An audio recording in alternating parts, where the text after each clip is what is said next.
Next scene में हम यहाँ लूसी को देखते हैं जो कि अपने फ्रेंड्स के साथ पढ़ाई करने आई हुई होती है और बोलती है कि अब बस बहुत हो गया, यानी एक लिमिट होती है इग्नोर करने की, इसलिए अब मैं भी दुआन को फुल इग्नोर करूँगी। कि तभी दुआन भी अचानक वहाँ पर आ जाता है जिसे देखकर शिन वहाँ से चली जाती है और लूसी शॉक हो जाती है और पूछती है कि तुम यहाँ पर कैसे आ गए। तो दुआन बोलता है कि मुझे भी कुछ काम करना था, इसलिए मैंने सोचा क्यों ना अपनी यूनिवर्सिटी आकर कर लूँ। तो तब लूसी पूछती है कि वैसे क्या तुम्हें अब टाइम मिला है मुझसे मिलने का। तो तब दुआन हंसने लगता है और लूसी को सॉरी भी बोलता है, लेकिन फिर बोलता है कि वैसे मैं यहाँ तुमसे बाय चांस ही मिला हूँ। यहाँ पर शिन भी छुपकर इन दोनों की फ़ोटो क्लिक कर रही होती है। तो तब लूसी उसे मना करती है और क्लास में सभी लोग बातें कर रहे थे कि क्या इतना हैंडसम लड़का लूसी का बॉयफ्रेंड है और ये कितनी ज़्यादा लकी है।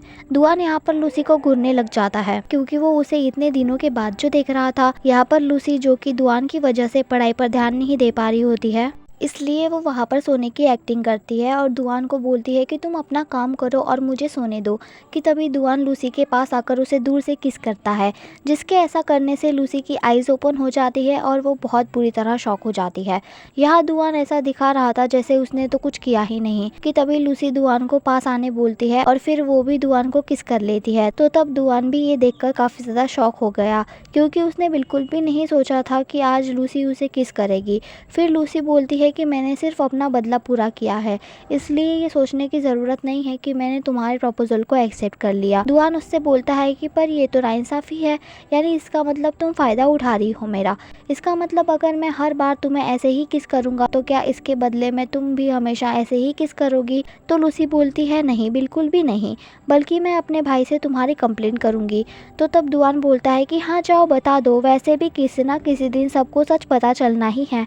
तो तब लूसी चुप हो जाती है और दुआन यहाँ पर कंटिन्यू बस लूसी को ही देखे जा रहा होता है, इसलिए वो उसे ऐसा करने से मना करती है, लेकिन दुआन तो मानता ही नहीं। तो फिर लूसी दुआन की ऐसी हरकतों को देखकर मन ही मन में काफ़ी ज़्यादा खुश हो जाती है। दूसरी तरफ शिन ने सभी को लूसी और दुआन की फ़ोटो भेज दी थी, इसलिए यहाँ पर रोज़ को भी इस बारे में पता चल गया था कि लूसी का क्रश उनकी यूनिवर्सिटी में आया हुआ है, इसलिए वो दोनों ही लूसी के लिए काफ़ी ज़्यादा खुश हो जाती है। यहाँ पर दुआन और लूसी क्लास से बाहर आ चुके होते हैं, जहाँ पर ये दोनों बहुत सारी बातें करते हुए साथ चल रहे होते हैं कि इन दोनों ने एक दूसरे को कितना मिस किया जब ये दोनों एक दूसरे से मिले नहीं थे। तभी ये दोनों मिंग का बास्केटबॉल मैच देखने आते हैं, जहाँ पर लूसी की तीनों फ्रेंड्स भी आई हुई होती है। तो वो तीनों भी दुआन को हेलो बोलती है। वैसे तो यहाँ पर मैच काफ़ी अच्छा चल रहा होता है, यानी मिंग की टीम जीत रही होती है, लेकिन तभी मिंग गिर जाता है और उसे चोट लग जाती है, यानी उससे बिल्कुल भी चला नहीं जा रहा था। तो तब शिन भागते हुए मिंग के पास आती है। यहाँ पर मिंग को साइड में बिठा दिया होता है और अब बात ये थी कि मिंग की जगह किसे मैच में लिया जाए, इसलिए रोज़ का बॉयफ्रेंड दुआन से पूछता है कि क्या तुम हमारे साथ खेल सकते हो। तो तब दुआन लूसी से पूछता है कि क्या मैं खेलने जा सकता हूँ। तो तब लूसी दुआन से पूछती है कि क्या तुम्हें खेलना आता भी है। तो तब दुआन उसे एटीट्यूड वाली स्माइल देता है क्योंकि वो बास्केटबॉल चैंपियन है। इस वजह से जब मैच स्टार्ट हुआ तो तब दुआन ने इतने अच्छे से मैच खेला कि सभी लोग उसे देखते ही रह गए और लूसी को तो यकीन ही नहीं आ रहा था कि ये बास्केटबॉल चैंपियन भी है, इसलिए फिर वो भी खुश होने लगती है और ज़ोर ज़ोर से दुआन को चीयर करती है। यहाँ पर मिंग भी गेम देख रहा होता है और बोलता है कि ये तो लूसी का भाई है ना, और ये तो काफ़ी अच्छा खेल रहा है। तो तब शिन बताती है कि तुम्हें मिसअंडरस्टैंडिंग हुई है, यानी ये लूसी का सगा भाई नहीं है, बल्कि अब ये लूसी का बॉयफ्रेंड बनने वाला है। तो तब ये बात सुनकर मिंग शॉक हो जाता है, यानी अब उसे समझ आया कि दुआन क्यों बार बार लूसी से मिलने आता था, इसलिए यहाँ पर वो काफ़ी ज़्यादा उदास हो जाता है।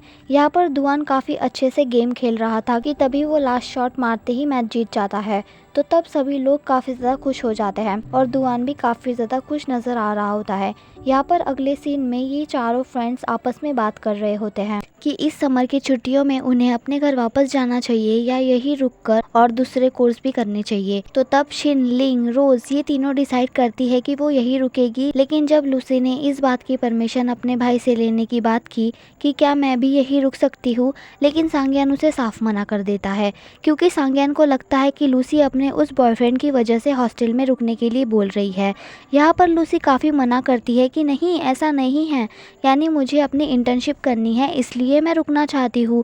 लेकिन जब सांग्यान इस बात के लिए मानता ही नहीं तो लूसी बोलती है कि क्या तुम मुझसे जेलस हो, क्योंकि तुम्हें तो कॉलेज लाइफ में कोई गर्लफ्रेंड मिली नहीं थी, इसलिए अब तुम जल रहे हो क्योंकि मेरे पास ऑप्शन है बॉयफ्रेंड बनाने का। तो तब सांगयान चिढ़ जाता है क्योंकि ये बात कहीं ना कहीं तो बिल्कुल सच थी। इसलिए वो बोलने लगा कि अब मेरी भी गर्लफ्रेंड बन चुकी है, समझी। तुम हमेशा मेरे पुराने जख्मों को ताज़ा क्यों करती हो। मेरा डिसीज़न बस यही है कि तुम वहाँ नहीं रुकोगी, बल्कि गर्मियों की छुट्टियों में घर वापस आओगी, वरना मैं तुम्हें वहीं लेने आ जाऊँगा। और बस फिर इतना बोलकर सांगयान ने कॉल कट कर दिया। नेक्स्ट पार्ट के लिए सब्सक्राइब करें।